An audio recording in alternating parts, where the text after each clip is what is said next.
बिस्मिल्लाहिर्रहमानिर्रहीम। मैं जी ज़मीर फ़ाकी, आप देख रहे हैं कॉरेस्पोंडेंट चैनल। आगे बढ़ने से पहले हमारे चैनल को सब्सक्राइब भी कीजिएगा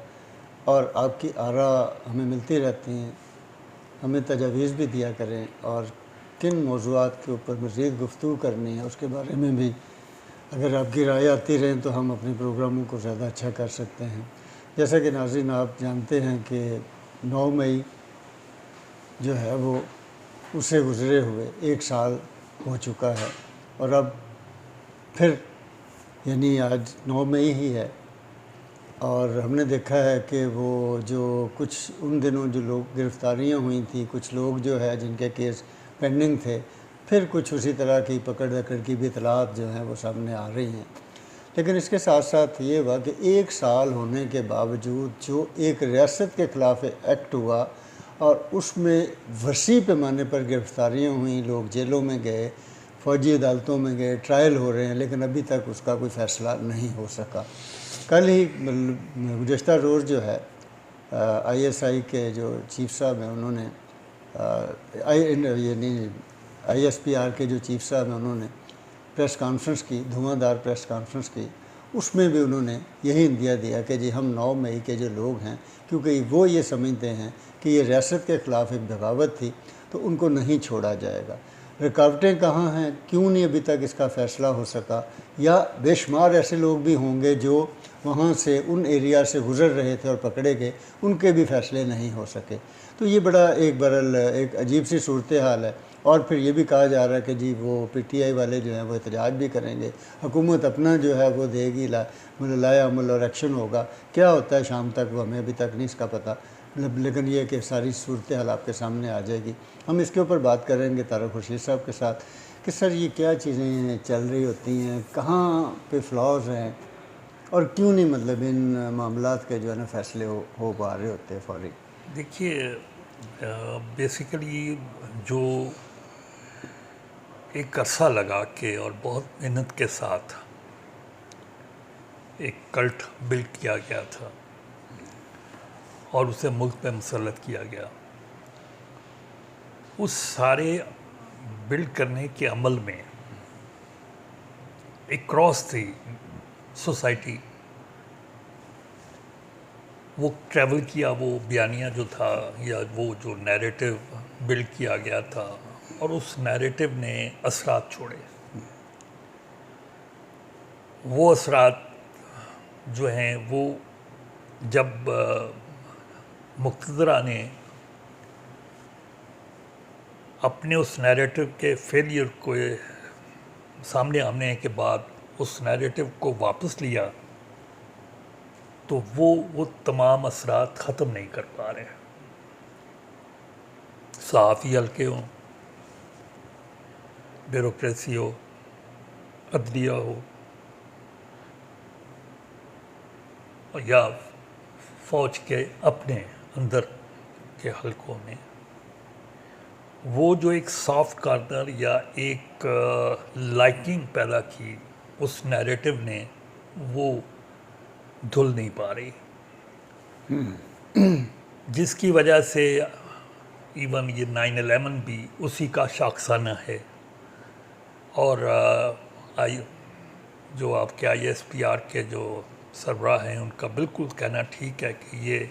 एक बगावत थी जिसको बहरहाल वक्त पे कुचल दिया गया और फ़ौज ने अपने अंदर तो उसी सूरत के साथ जिसका वो तो कह लीजिए कि वो उनकी एक क्या लें सलाहियत है, जिसके उस सलाहियत का मुजाहरा करते हुए उन्होंने अपने अंदर से तो सफाई का अमल बड़ी तेज़ी से किया। लेकिन मैं अभी तक इस बात पे कन्विंस हूँ कि अभी भी पॉकेट्स मौजूद हैं जो वहाँ पे अपना सर उठाती रहती हैं और हमें नज़र भी आते हैं। तो अदारों में, महकमों में तकरीबन हर जगह ही होती हैं, ज़ाहिर एक पार्टी है तो। अदलिया में बावजूद इसके कि बंदियाल एंड को के फारिग होने के बाद और ख़ास तौर पर जस्टिस एजाजुल एहसन के जाने के बाद ये तवक्को थी कि चीज़ें मामलात को तेज़ी के साथ देखा जाएगा, बेहतर हो जाएंगे, लेकिन उसमें अतर मिनल्ला और इस तरह के लोग जो हैं उनकी और भी दीगर का मतलब लोग जो अभी सामने बेशक नज़र ना आ रहे हों, लेकिन वो एक सॉफ्ट कॉर्नर रखते हैं उस नैरेटिव के लिए या उस बयानिए के लिए। अच्छा, यहाँ मैं एक छोटी सी बात ये पूछना चाहता हूँ कि क्या ये जो अदलिया है या अदलिया के जज साहिबान हैं, ये क्योंकि उनका जो मनसब है वो तो है जी बिला तफरीक तासब रखे बिना इंसाफ फराहम करना, तो वहाँ पर ये जो आप फरमा रहे हैं और मैंने अक्सर ये जगहों पे सुना है कि जी सॉफ्ट कॉर्नर फलां के लिए रखना, तो ये तो इंसाफ के तकाज़ों के ही। जी बिल्कुल, आप देखिए ना कि जिस वक्त एजाजुल एहसन और बंदियाल और मनीब अख्तर क्या है वो ये बेंच जो था 3 जजेस का, जो ही केस इनके पास लगता था तो लोग फैसला भी सुना देते थे पहले। हाँ, लो जी हो गया, आपके सहाफ़ी हल्के भी यही करते थे और पब्लिक में भी बाकायदा पब्लिक कह रही होती थी कि जी ये फैसला आएगा और ऐसे वही फैसला आता था। सो क्या होना चाहिए वो तो एक बिल्कुल मुख्तलिफ बात है, और वो किताबों के अल्फाज की खूबसूरती में तो नज़र आती है, लेकिन एक मुल्क है 25 करोड़ की आवाम है और उसकी अदलिया है, यानी आला अदलिया है, हाँ। इसे हम कहें वहाँ से भी अगर यही चीज़ें आनी हैं और इसने 140वें नंबर पर जाना है, तो फिर वो आज की जो बात उन्होंने की है चीफ जस्टिस साहब ने कि भाई जो बंदा प्रेशर या जज फैसला नहीं कर सकता तो उसे घर जाके बैठ जाना चाहिए। होना तो यही चाहिए, लेकिन होता नहीं है, अमलन ये नहीं हुआ आज तक। और मतलब अगर आप देखेंगे तो पूरी अदलिया की तारीख में जहाँ कहीं कहीं कुछ जुगनू जो है वो चमकता नज़र आता है, लेकिन मेजॉरिटी जो आप देखेंगे वहाँ पे जस्टिस मुनीर जैसे लोग ही नज़र आएंगे, जस्टिस अनवारुल हक जैसे लोग नज़र आएंगे, जस्टिस मौलवी मुश्ताक जैसे लोग नज़र आएंगे, एक तवील यानी लाइन, जस्टिस नसीम हसन शाह जैसे लोग नज़र आएंगे, जो बाद में इतराफ़ भी कर लेते हैं कि हम पे दबाव था। अगर आप पे दबाव था तो आप ये जगह छोड़ देते उन लोगों के लिए जो वो दबाव बर्दाश्त कर सकते हैं, और काजी फायज़ ईसा को सामने रखें तो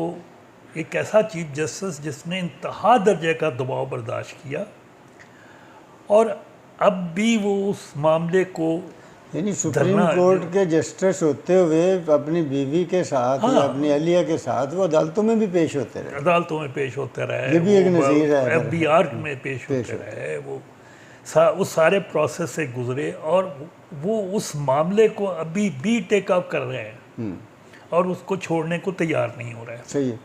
अभी ये जो हो रही है सर, ये जो इस्लाहात, मैं जवाब दे रहा हूँ उसी का। अब होना बिल्कुल सारे, काश के सारे काजी फायज़ ईसा हो सकते,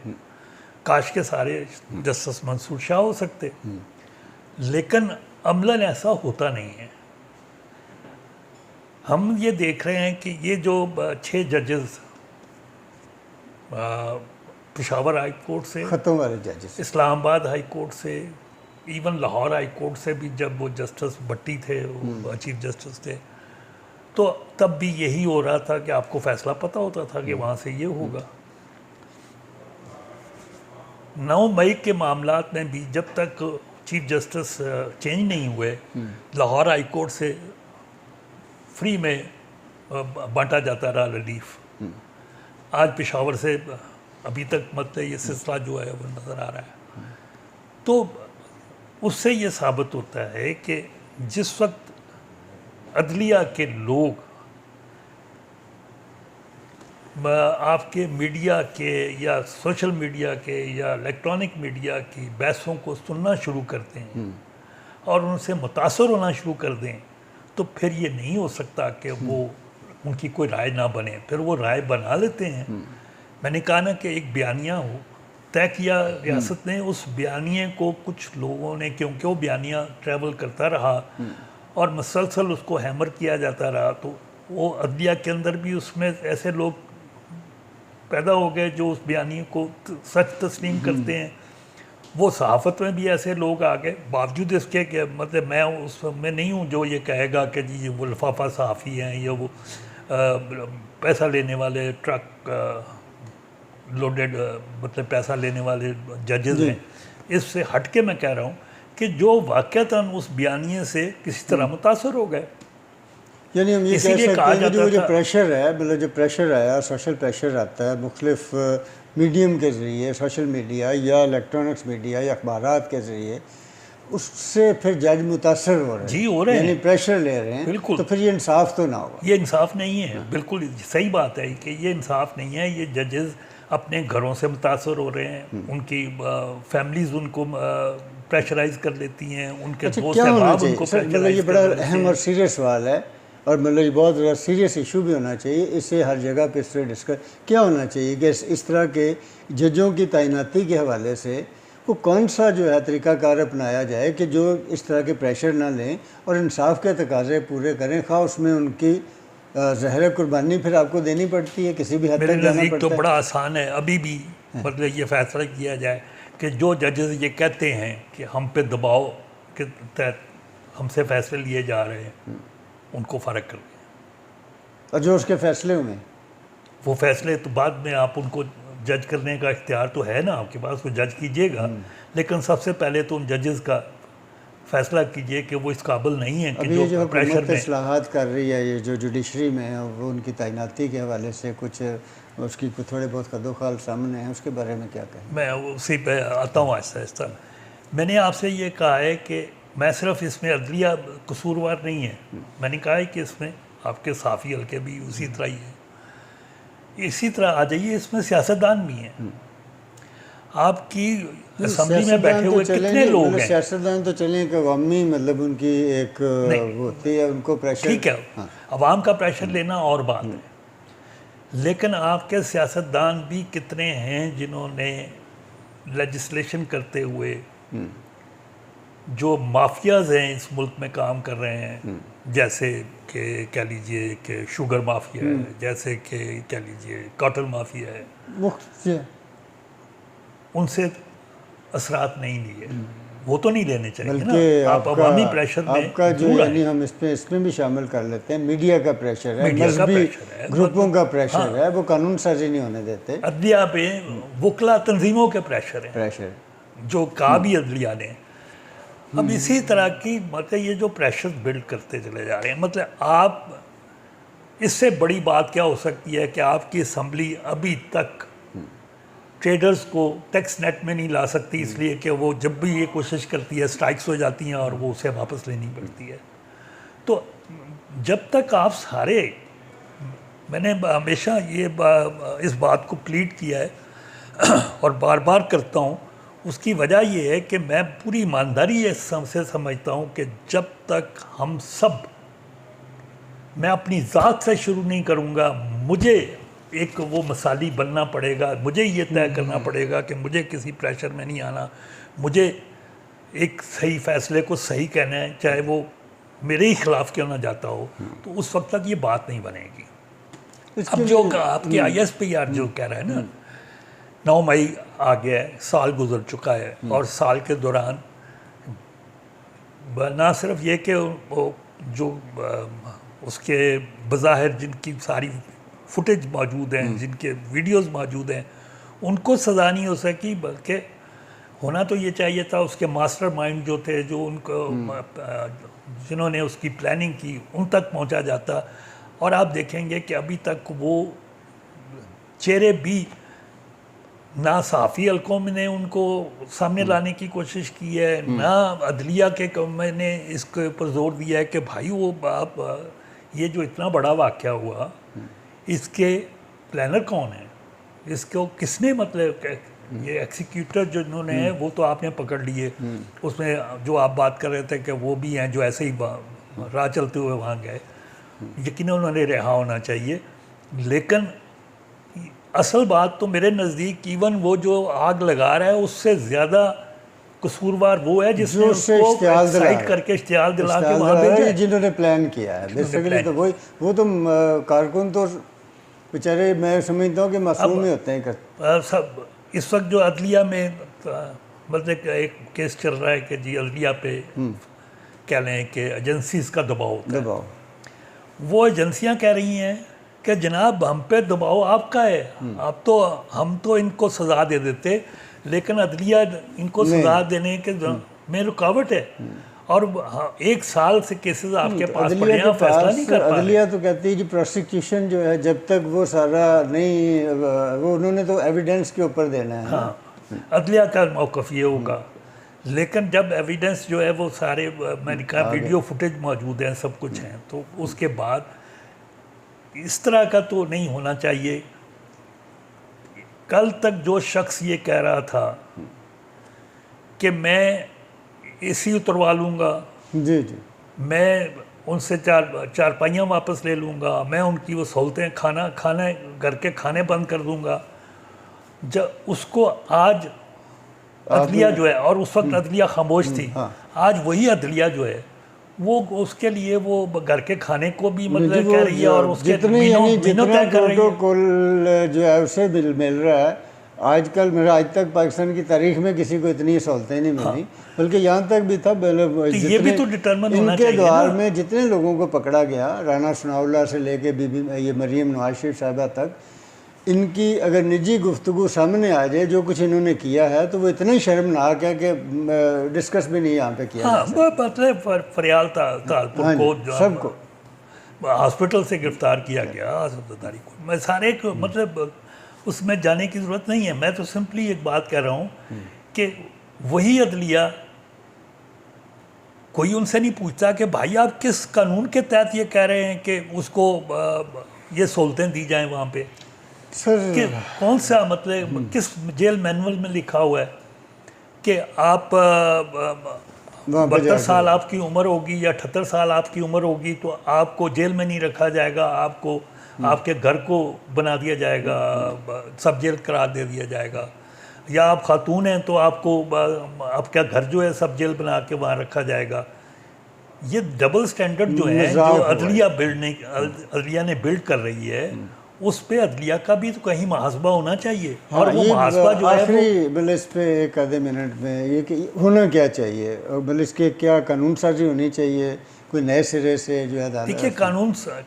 कानून बेसिकली तो अब भी बहुत सारे कवानीन ऐसे हैं जिन इनकी तैनाती के हवाले से जो हम बात कर रहे हैं, जजेस की तैनाती के हवाले से जो है, जजेस की तैनाती के हवाले से देखिए कि ये जो आज जजेस की तैनाती का तरीक़ाकार है ये हमेशा से तो ऐसा नहीं है। इससे पहले मुख्तलिफ तरीक़ेकार रहे थे। हर तरीक़ाकार के अंदर जो जजेस आए, मैंने कहा आपका माजी आपके सामने है, आप अंदाज़ा लगा लीजिए कि उसमें से कितने जस्टिस कियानी, जस्टिस कार्नेलियस और जस्टिस भगवान दास निकले, और बाकी की तादाद देख लीजिए तो आपको अंदाज़ा हो जाएगा कि असल मसला ये नहीं है कि तरीक़ाकार क्या हो, असल मसला ये नहीं है कि कवानीन क्या हो, असल मसला ये है कि आपकी ज़ात, आपका अपना जो ज़ात है उससे ये इब्तदा होगी। अगर आप अपने आप को ठीक करेंगे तो बात बनेगी। ठीक हो। आप कवानीन इसी असम्बली ने बनानी है, वो असम्बली जो मैं कह रहा हूँ अभी तक ट्रेडर्स को टैक्स नेट में नहीं ला सकी, वो जो कह लीजिए ज़रूरी टैक्स नहीं लगा सकी, जो अक्रॉस द बोर्ड, और क्या करती क्या है कि वो आसान सा तरीका है कि वो पेट्रोलियम पे लेवी बढ़ा देती है, वो जो टैक्स नेट में ऑलरेडी हैं उन पे ऊपर विंडफॉल प्रॉफिट पे टैक्स लगा देती है, वो वन टाइम टैक्स बढ़ा के उसके वक्त चला देती है। ये तरीक़ाकार हमने पूरा एक माइंडसेट बिल्ड कर दिया है। माइंडसेट बिल्ड, ठीक है। उस माइंडसेट को बदले बगैर आप इस जो है साइकिल से बाहर नहीं निकल सकेंगे। अभी रिसेंटली सुप्रीम कोर्ट के एक बेंच ने वो जो फैसला दिया है जिसमें उन्होंने वो जो पीटीआई की यानी एक किस्म का उसको उल्टा के रख दिया आपने पूरी असम्बलियों को। अगर अब चीज़ें कहाँ से कहाँ जा चुकी हैं, सेनेट के इलेक्शन हो चुके हैं, वो लोग हलफ उठा चुके हैं, और आप इस वक्त उसको आके सिस्टम आपका चल रहा है। तो ये भी मैंने आपसे कहा कि ये जो है तफरीक है, ये जो तकसीम हुई है अदारों के अंदर और सियासी जमातों के अंदर, कमाल तो यह है कि आपकी पॉलिटिकल पार्टीज भी इस वक्त तकसीम है, आपके अदारे इस वक्त तकसीम है, आपकी अदलिया इस वक्त तकसीम है। आप उस नैरेटिव को काउंटर नहीं कर पा रहे अभी तक। ये तस्लीम कर ले हमारी अदलिया भी, साफ़ी भी, हमारे अवाम भी, जितने भी कि हम उस झूठे नैरेटिव से जिसको इतना बार बार रिपीट करके लोगों के दिनों में बिठा दिया गया, उससे बाहर नहीं आ पा रहे। और मैंने इसलिए कहा था कि हम देखिए, आज अलीमा इमरान खान की बहन कहती हैं कि अब हमें एहसास हो रहा है कि दूसरों के साथ ज़्यादती हुई। हाँ। तो आपको अगर अब एहसास हो रहा है तो थोड़ा सा कदम और आगे बढ़ाइए और तस्लीम कर लीजिए कि आप गलत थे, और जाके सियासी जमातों के साथ बैठिए और उनके साथ बैठ के मुस्तकबिल की प्लानिंग कीजिए। माजी को भूल जाइए फ़िलहाल। आप ये तय कीजिए कि आगे कैसे कवानीन बनाए जाएं जिससे इलेक्शन को रिग ना किया जा सके, जिससे इलेक्शन को मैनिपुलेट ना किया जा सके, जिससे जो मतलब आप कह लीजिए कानून साजी है उसके अंदर मतलब दूसरे अदारों की मुदाखलत रोकी जा सके, जिसमें अदलिया के अंदर ऐसे लोगों का जो आमद है उसको रोका जा सके जो एक ख़ास माइंड के साथ आते हैं, जो वो इंसाफ करने नहीं आते बल्कि अपने मतलब वो जो भी उनका ठीक या गलत, मुझे इससे कोई गर्ज नहीं है, जिसको वो सही समझते हैं उस कह लीजिए उस सोच को या उस एजेंडे को आगे बढ़ाने के लिए आते हैं। उन्हें उस एजेंडे के लिए नहीं रखा जाता, उन्हें इंसाफ करना है और वो इंसाफ क्रॉस द बोर्ड करना है और बगैर किसी लालच, बगैर किसी दबाव के करना है। ठीक हो, थैंक यू वेरी मच जी। नाज़रीन, आपने गुफ्तगू सुनी, बड़ी अहम गुफ्तगू थी, काफ़ी अहम इश्यूज़ के ऊपर हमने बात की। सवाल फिर वही है कि सिर्फ़ ये किसी महकमे का काम नहीं है, किसी अदलिया का काम नहीं, आवाम का भी बहरहाल ये काम है कि जहाँ जहाँ उसके साथ जो ज़्यादती कहीं हो रही हो उसके ऊपर कम से कम वो अपने हक़ के लिए कहीं ना कहीं आवाज़ उठाएं। बात वही आ जाती क्योंकि हमारे मुल्क में पेचीदगियाँ इतनी हैं, मसाइल इतने हैं कि किसी एक सिरे को पकड़े तो 50 और उलझ जाते हैं। लेकिन इंसाफ का बहरहाल ये है कि पूरी दुनिया में जब याद होगा आपको कि चर्चिल का वो वाक़या अमूमन कोड करते हैं कि जी मेरी जो है जी फ़लाँ फ़ौजें आ गई, तो उसने कहा कि जी मेरी अदलिया काम कर रही, सही तरह से कर रही। जब आपको इंसाफ का यकीन हो,